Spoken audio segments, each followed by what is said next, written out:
Good day, sir. Welcome to our presentation on the API Gateway. Our team composed of Allen Gabriel Cruz, Christian Daniel Arminion, and yours truly, Angel Almasin, and Cian Gwen Algaring. When we say API Gateway, it acts as a central hub or a bridge that manages and optimizes communication between the clients and microservices, streamlining operations like authentication, routing, and caching. Next is the microservices API gateway architecture. This explores the design and implementation of a microservices API gateway, which is critical component for modern applications. And for the microservices architecture used in this project, we use decentralized services and independent deployment. The project utilizes a microservices architecture where different services like authentication, user management, and shopping are handled by separate microservices. It focuses on security, like for example, ang isa ka functionality or service is nag-error or naibag, it cannot affect the others. And for independent deployment, each service has its own URL endpoints, allowing for independent deployment and scaling. And for API key validation, we have authentication, authorization, and security. For authentication, the API gateway validates incoming requests against predefined API keys. Now let's see in the Postman, and we can see the collection of all the API endpoints of authentication. First, we have the post login endpoint. It is used to authenticate a user and obtain an access token from or for further API calls. And for register, it allows to register by sending a post request to the specified URL, and the request should include the user's first name, last name, contact number, email, password, and date of birth, and the request body. And next is the get user card endpoint that retrieves the card details of a specific user. Next is the get user profile endpoint. This endpoint retrieves the profile of a specific user. And for the post password request, this endpoint is used to request a password reset for a user account by using this API endpoint key. And for the reset password verify OTP, it allows users to reset their password by providing the OTP, email, and new password. And for the get verify user endpoint, it is used to verify the email of a user. Next is the post assign role endpoint. This endpoint allows assigning a role of a user. And next is the post revoke user role. This endpoint is used to revoke a specific role from a user. And for the get all users endpoint, it makes a HTTP GET request to retrieve a list of all users. And for the post logout endpoint, it is used to log out a user from the system. And lastly, for authentication endpoint is the post update user profile. This endpoint allows to update a profile of a user. The HTTP host request should be sent to this API link key, and the request body should be in a raw format and include the following parameters: the first name, last name, contacts, and email. And that's it for the authentication API gateway. Next is the authorization. Only authorized clients with valid API keys can access the API. And for security, this prevents unauthorized access and potential misuse of the API. And you can see here the function, the validate API key function that checks if the incoming request contains a valid API key. This is crucial for securing the API and ensuring that only authorized clients can access it.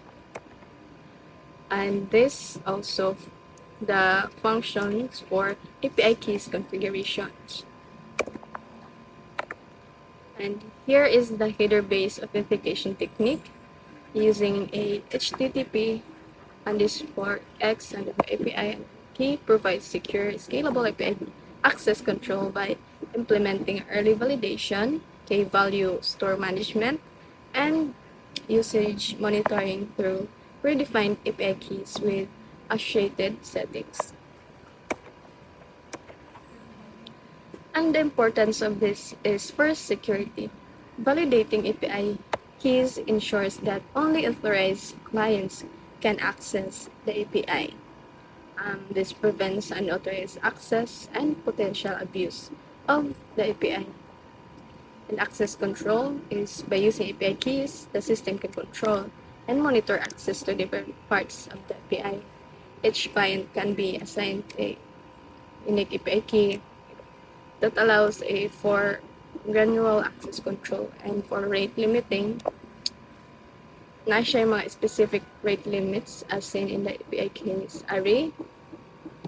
This, which is 100 and 300 for, 200 for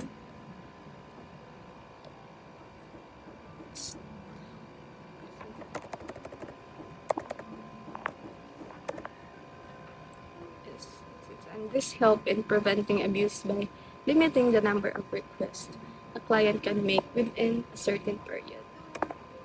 And for rate limiting, so ito yung ganyan na 100 for per hour and 200 for each.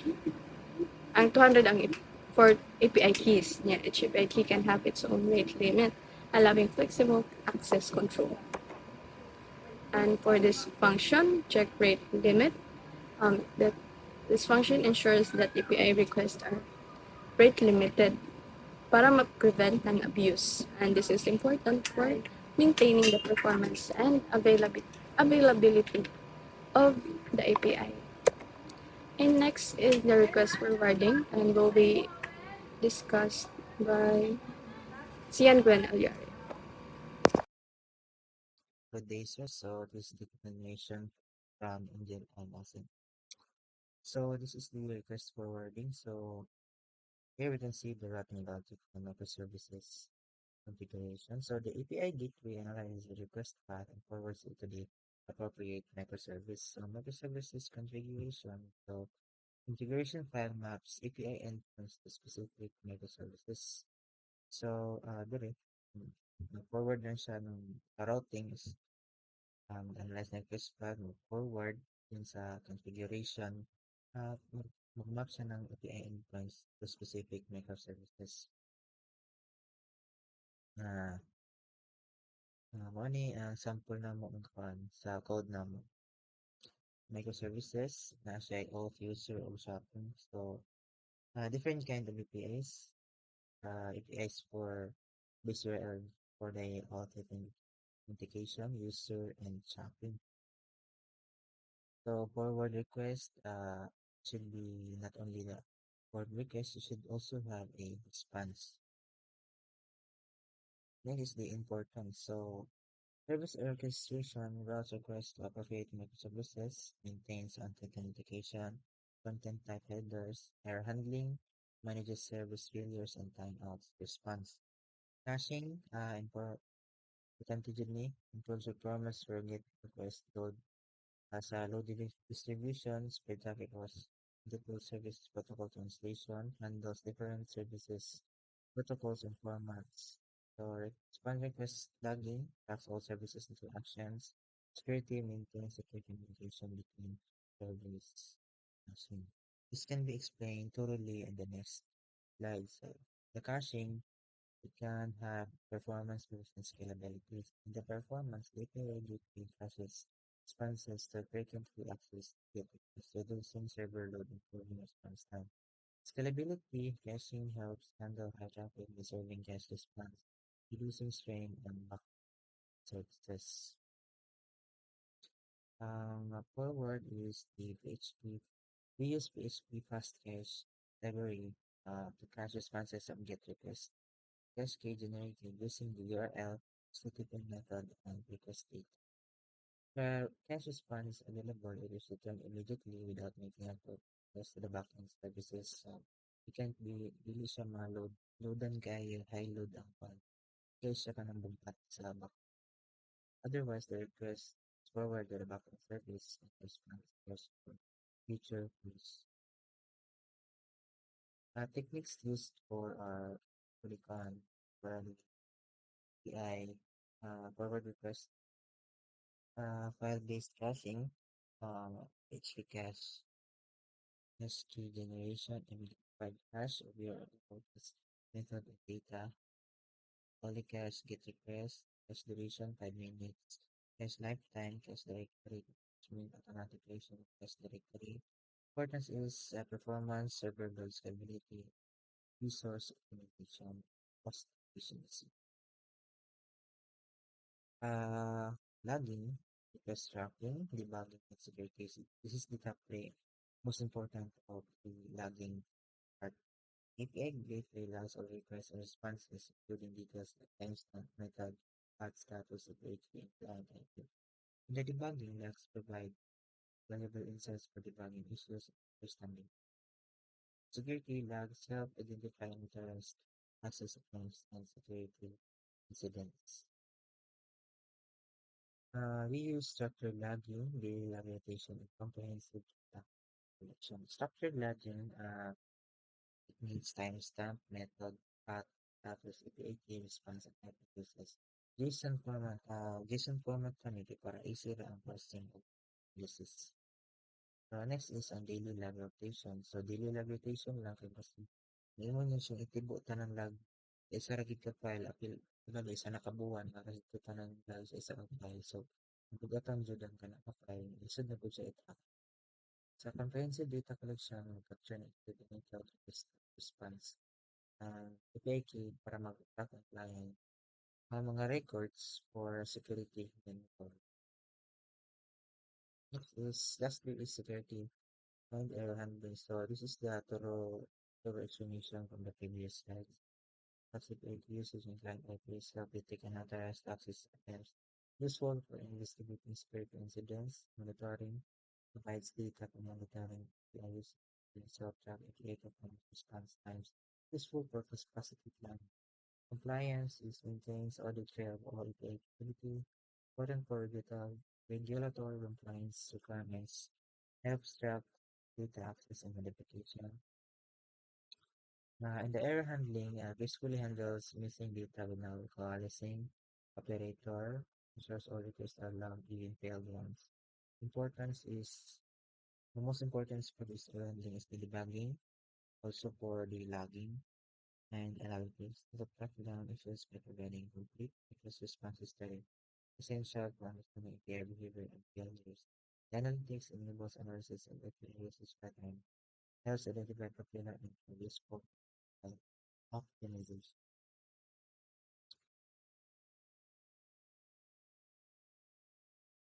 So this is the part where for the for the API endpoint uh, collections, the API gateway collection. Uh, in my part is the card collection. So here it's the mostly user request and mm, API here is mostly request view card request, initiate checkpoint, add item to cart request, show all users, put update quantity, request, delete item, remove all items. Choose payment, for example only, we use PayPal. It's just a sample. Review order like proper e-commerce app like Shopee and Lazada. Use payment method, confirm order, ship order, complete order, cancel order, track order. Hmm. So all this API should would be demonstrated by Alan Gabriel in the uh, next slides or next video will be tested. So, so thank you. So that's all from me. I nearly forgot. So this is the problem and solution encountered on API gateway. So mostly the problem encountered the complex routing logic spread across multiple files. So as we all know, this is a e-commerce with the heavily usage of microservices.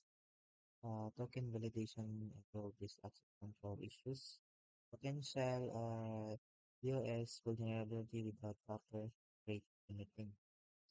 So modeling captive solution ani nabutan is a dedicated data class, integration middleware, fast responses to improve performance, like earlier that I explained, hashing, standardized error responses, implement request logging.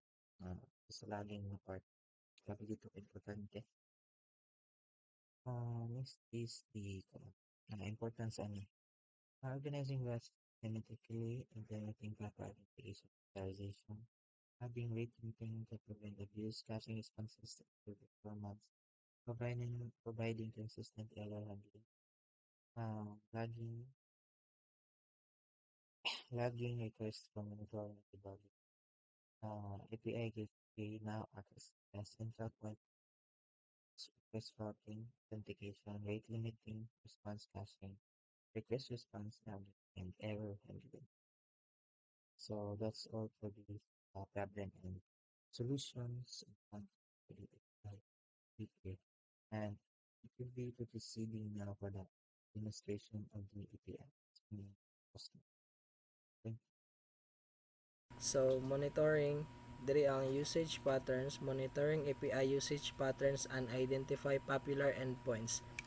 Performance, track API performance metrics, including response times and error rates. Capacity planning, use data for capacity planning and resource optimization. And sa URL endpoints, nadiri ang authentication, user management, and shopping cart and checkout. Key takeaways.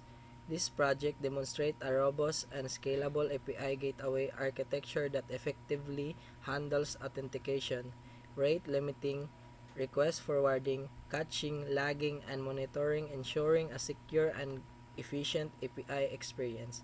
So sa authentication endpoints, gipakita sa image sir ang PHP-based configuration para sa authentication endpoints. Gidefine ani ang mga base URL and several specific endpoints na nag-handle sa user authentication and role management. Kani nga structure ang organize sa authentication tasks like login, registration, password management, and rule management into a clean API format. Ang taga-endpoint kay well-defined o gimaps pod sa specific action. So, user endpoints. Sa gipakita sa image sir, ang PHP configuration para sa user endpoints. Gidefine pod ani ang base URL para sa user related operation and specific endpoint nga mag-update sa user profiles. Kanina configuration gi-organize ang user operation, specifically ang profile updates under a clear API structure. Gi-ensure nga ang profile data can be updated by specifying a user ID. So, sa shopping cart and checkout endpoints, kanina image sir outlines niya ang shopping cart and checkout endpoints in a PHP based configuration. Di-define ang base URL and ang endpoints to manage cart operation, checkout process, and related tasks. Kani nga configuration gi-organize pod niya ang endpoints na mag-handle sa shopping cart system, order, checkout process. Gi-cover niya ang mga critical actions like managing items in the cart, processing payments, confirming orders, and user authentication. Taga endpoints ani kay nakamap to a specific operation para ensure ang clean and structured API design. And sa product endpoints, so kani na configuration gidefine niya ang set of product related API endpoints para mag-perform sa CRUD operation sa search functionality and category retrieval, and also including ang admin specific endpoints. So overall kani nga configuration sir nagprovide sa endpoints para sa managing products including CRUD operations, ang search functionality, ang admin controls, gi-enforce ang security gamit API keys and GWT tokens, ug implement sa rate limiting catches, get, request, and logs activity for monitoring. So that's all. Thank you, sir. Good day, sir. So here is a short demo of our part, which is API Gateway. So here sa left side, kita na to na nata API Gateway na folder. Then inside po na is na folder para sa tulo ka microservices. So start na sa auth. So sa auth, diri sa login na endpoint natay headers na ang key is si XAPI key para mas convenient ang pag-send, ang pagkuan sa forwarding sa request. Then value dahil niya na si test key 2. So kung i-delete na to ni and mag-send ta, mo-trigger na dayon ang katong validation sa API key. So mo-return siya invalid API key. So if random, turn nga pun siya og invalid API key. So kung ibalik na to si test key 2, tapos i-send na to and mo-return dahil siya og token. So kining tokens gamiton na to sa next na part. So diri na part is nag-show sa rate limiting. So ang gigamit na ko na API key is si Meow. So si Meow is set to 5 request with 1 minute na timeout. So plug lang na ako ang token diri, then mag-send na ako. Send first.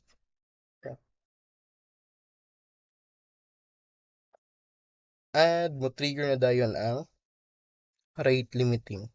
So tron na siya og 2 minute request na error. So mag-wait na pod og 1 minute para ma-refresh ang taga ng pag-send sa request. So next is si product. So si product is fetch ta diri og na product. So send, then kinadahan makita na to ang product, then search engine, access ta og search engine. Here. So gateway URL ito is ang gateway sa API.php, which is ang katong sa amo API gateway. So kani siya. Nag-run siya sa port 8000 localhost. Then next is Kangcart. So Kangcart na lang di ko andiri kay dili siya mag-work if tawagan ng kuhaon ng token diri. So I don't know kung yun sa nila pag-implement na kuan, pero bisag i-add na nimo ang GWT secret sa ilahang environment variables, lahi gyapon ang dawaton niya. So example, shopping cart, here, mag-throw na dayon siya og message ng token signature verification. So, need need na pod mag-log in diri. So, for example, mag-log in and mag-throw na dayon siya og key. Tapos kung kani ang gamiton is then work na dayon siya. So, same ra gyapon ang gateway na URL. So, gagigapon siya sa mga kuan api.php. Then, so makita na pod ang kitang kuan din. So, like, not exist, pero work siya, nag-send siya. Then, sa caching, is na diri nakatang, so, mga caching diri. Sa mga values na pang-return, diri pamutang siya. So, each folder na diri. Then, sa logging pod, snap pod diri, butang 12:15. So, here, kita na to diri ang mga, ang time, then ang method na gigamit, ang path sa endpoint, then ang status niya, so say pang return, ang API kinagigamit, and ang IP address, I mean, nagigamit. So, that's all for demonstration of API endpoint for our part, which is the API gateway.